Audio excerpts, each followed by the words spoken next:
بدزبانی اور بدکلامی ایک ایسی خامی ہے جس کی وجہ سے لوگ آپ سے دور بھاگتے ہیں اور آپ سے نفرت کرتے ہیں۔ اس خامی کی وجہ سے آپ کی صحیح بات بھی انہیں غلط محسوس ہوتی ہے۔ وقت کی قدر نہ کرنے والوں کو اپنی غلطی کا احساس تب ہوتا ہے جب وہ دوسروں کی کامیابی دیکھتے ہیں۔ اپنی طاقت سے کمزور کو گرانا غلط ہے۔ جس کے دل میں بغض ہو اسے ہر چیز بری نظر آتی ہے، اور جس کا دل صاف ہو اسے ہر چیز روشن نظر آتی ہے۔ اگر آپ چاہتے ہیں کہ مشکل وقت میں لوگ آپ کی مدد کریں تو آپ کو چاہیے کہ اچھے وقت میں لوگوں سے مہربانی سے پیش آئیں، کیونکہ سختی کرنے سے ملازم بھی ساتھ چھوڑ جاتے ہیں، لیکن نرمی سے غیر کو بھی اپنا بنایا جا سکتا ہے۔ جب تک انسان ایک عام زندگی گزارتا ہے وہ مشکلات سے بچا رہتا ہے، کیونکہ جب وہ مشہور ہونے کی کوشش کرتا ہے تو اسے مشکلات کا سامنا کرنا پڑتا ہے۔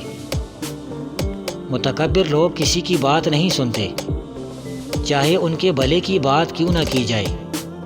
ان کی مثال اس پتھر جیسی ہے جس پر کتنا ہی پانی کیوں نہ پڑے لیکن اس پر پھول نہیں کھلتا۔ کسی کمزور کی مدد کر کے آپ اپنے اوپر آنے والی مصیبت کو ٹال دیتے ہیں۔ دکھی اور غمزدہ دلوں کی بددعا سے ڈرو۔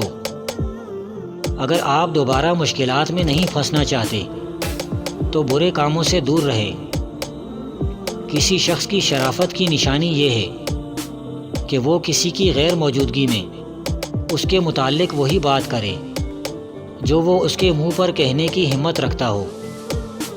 کسی کے ساتھ زیادتی نہ کرو، کیونکہ دعا ہر جگہ پہنچتی ہے اور اللہ سب کی سنتا ہے۔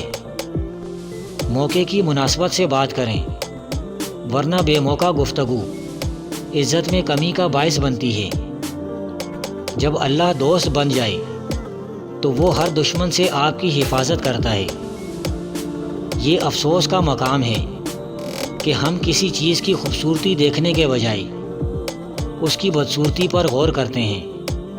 بہتر تو یہ ہے کہ ہم دوسروں کی خوبیاں اور اپنی خامیاں تلاش کریں۔